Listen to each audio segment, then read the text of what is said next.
कभी आपके साथ हुआ है ऐसा? हाँ, मेरे बडी की डेथ हुई। उसके पीपी पटके के अंदर से एक एक की गोली और छाती पे गोलियां लगी थी। He died. एक दिन पहले हम लोग, मेरे साथ ही ऑपरेशन में जाता था, एक ही स्लीपिंग बैग में हम लोग ऑपरेशन में सोते थे।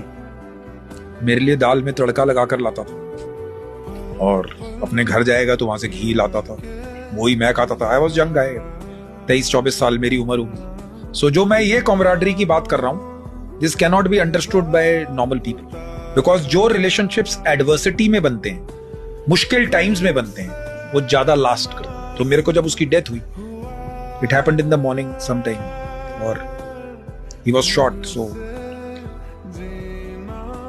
जिस गांव में हुई थी, मेरे को ऐसा लगता था कि मैं इस गांव को आग लगा दूं, because you have emotions, you are dealing with so much of loss, and that too of guy जिसके साथ तुमने रात को खाना खाया है, सुबह वो तुम्हारे साथ मजाक करेगा। A month back he had got married, so but that is life. आप उसको वापस जाके उसका ट्रंक व्रंक पैक करके वापस करते हो, दोपहर को फिर खबर आती है कि आपको उधर मिलिटेंट है, आप निकल जाते हो। That is how you do it, there is no other way. यानी कि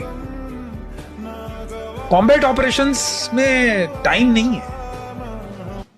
तो साथियों, बिल्कुल सही बात कर्नल साहब यहाँ पे बिल्कुल सही बोल रहे हैं। अगर किसी भी अभियान में, किसी ऑपरेशन में आपका बॉडी, आपका साथी शहीद हो जाता है, तो उस समय जो बाकी सैनिक होते हैं, उनके मन में, दिमाग में सिर्फ एक ही चीज़ होती है कि हमने अपने इस साथी का, इस जवान का बदला लेना है। उस समय क्या है, जवान अपनी जो जान है उसकी परवाह नहीं करता है। उसके दिमाग में गुस्सा, दिल में गुस्सा भरा होता है कि हमारा जो साथी है वो शहीद हो गया है और इनसे हमने बदला लेना है, और उसका वो बदला लेके रहते हैं।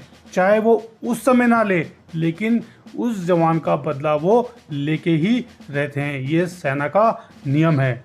तो भारतीय सेना के जवानों के लिए एक जय हिंद, एक कमेंट जरूर करें। और आपके जीवन में भी कभी ऐसा हुआ है कि आपका बॉडी शहीद हुआ है और आपने उसका बदला लिया है, उस ऑपरेशन को पूरा किया है? कमेंट बॉक्स में जरूर कमेंट करना। जय हिंद, जय भारत, वंदे मातरम।